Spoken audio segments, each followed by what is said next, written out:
Mampincha, we're praying for you too Masikaba. Don't touch Papa's son and daughter. Quato star Mampincha says he is praying for Masikaba and love you after she announced her split from her estranged husband Basi.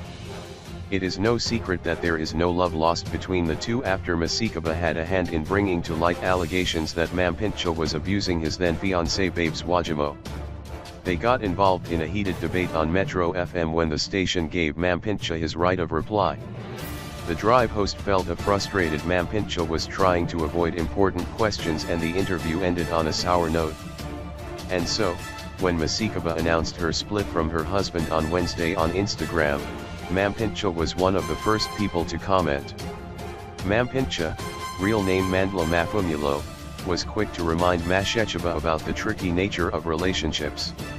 Giboneke am a relationship unjuni siswam Masikaba and love you. Do you see how relationships are, my sister?